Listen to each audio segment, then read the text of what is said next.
আসসালামু আলাইকুম। Good morning everyone.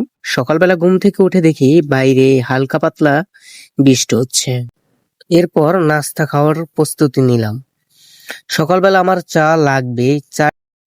এরপর আমার কর্মস্থলের উদ্দেশ্যে রওনা দিলাম। এই যে দেখতে পাচ্ছেন রাস্তাঘাটের অবস্থা একেবারে বাজে।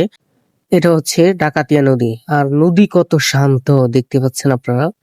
এই মসজিদটা আমাদের বাড়ির পাশে, আর এখানে আমরা নামাজ পড়তে আসি। খুবই সুন্দর একটা মসজিদ আমাদের। কিছুটা কাঁচা রাস্তা শেষ করার পর এই রাস্তাটা আমাদের স্বস্তি যোগায়। যদিও রাস্তাটা তেমন বড় না, তারপরেও খুবই ভালো লাগে এই রাস্তা দিয়ে যেতে।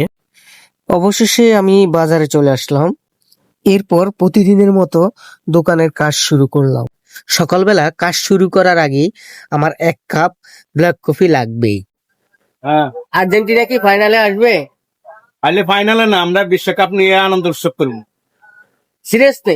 সিরিয়াসলি, আর যদি বিশ্বকাপে আসেন তাহলে আমাদের জন্য কি বাজেট আছে? তোমাদের জন্য খাসি পাঠি হবে, খাসি। খাসি পার্টি? হ্যাঁ, খাসি বাজেট? খাসি। যাক, আলহামদুলিল্লাহ। দুপুরবেলা বাসায় যাচ্ছি খাবার খাওয়ার জন্য। আসলে রাস্তাঘাটের অবস্থা এতটাই বাজে যে যেতে ইচ্ছে করছে না। তারপরেও কিচ্ছু করার নেই, যেতে হবে। তারপর বাসার দিকে রওনা দিলাম। খাবার শেষ করে কর্মস্থলের দিকে রওনা দিলাম। দেখলাম আজকের আবহাওয়াটা সত্যি বেশ চমৎকার ছিল। ঠান্ডা বাতাস বইছিল, খুবই ভালো লাগছিল। দুপুরের খাবারের পর আমার একটু চা খেতে হবে। এর মাঝে সবার সাথে একটু হাসি ঠাট্টাও করে নিলাম। এর মাঝখান দিয়ে কিছু কাজ ছিল, সেগুলো সেরে নিলাম।